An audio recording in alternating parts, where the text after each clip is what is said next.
I'm Dr. Amy. It's time for another Tuesday tip.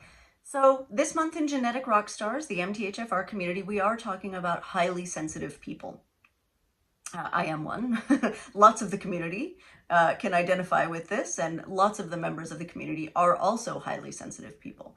And one thing that I hear universally from clients, from community members, things like that, is that understanding that they are highly sensitive is actually a game changer in terms of the way they organize their life, the way they plan their day, the way they treat their environment, but also the level of self-acceptance and positive self-talk that they're able to generate, because our society judges things that are different.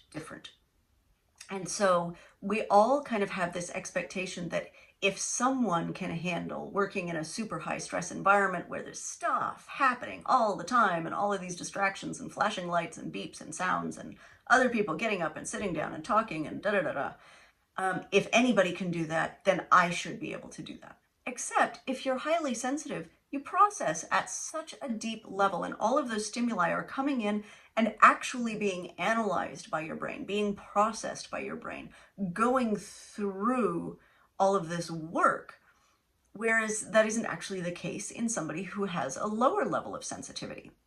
And so with high sensitivity, you're not built for that genetically, right? Genetically, that is not a good environment for you to work in. And understanding that about yourself can actually help, because then it's a lot easier to take measures that will actually protect your space and protect that perceptual burden, so that you're not in that environment, so that you can actually work and optimize, and you don't have to say, if they can, I should be able to too. No, you actually shouldn't, because you have a processing superpower that they don't have, right? So no, you're different people.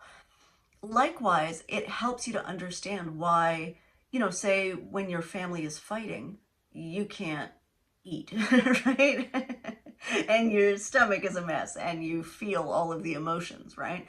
Why you have a harder time separating from that than the average person would, because you're processing all of it. Like, really, truly, you are neurologically wired to do this. And research has shown that, in a group environment, right? Say you're in a tribal environment, it actually benefits the survival of the entire tribe if a small percentage of members are highly sensitive, because those are the ones who can analyze potential risks, who recognize subtle signs, right? These are the people who are going to make the best trackers for animals, who are going to make the best scouts or lookouts, right? These are the people who are going to be the most aware of their environment.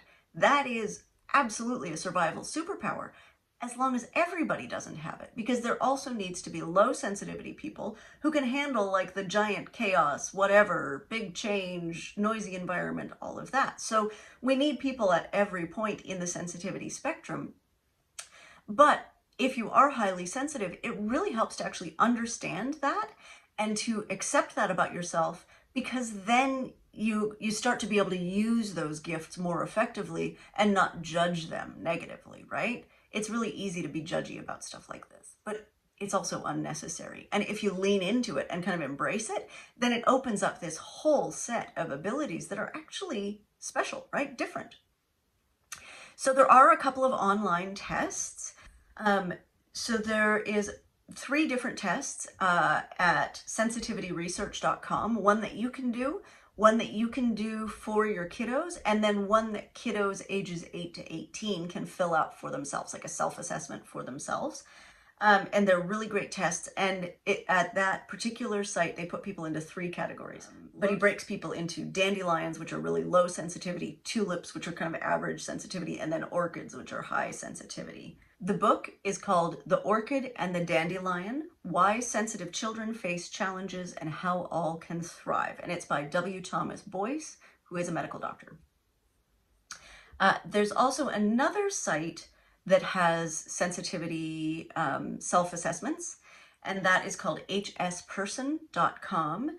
And this site is by Eileen Aaron, who is the author of all of the original sensitivity books about being highly sensitive, and also highly sensitive in love, highly sensitive in relationship, blah, blah, blah, all those things.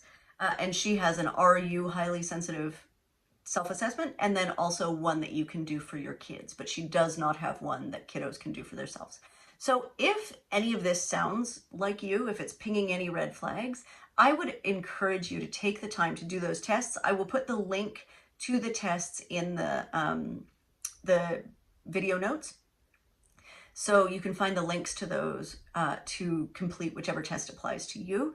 But it really does matter, right? It very much changes the way you think about your abilities. It reframes things. So if you have any of traits that sound familiar with high sensitivity, I would encourage you to check those out. Tuesday tip.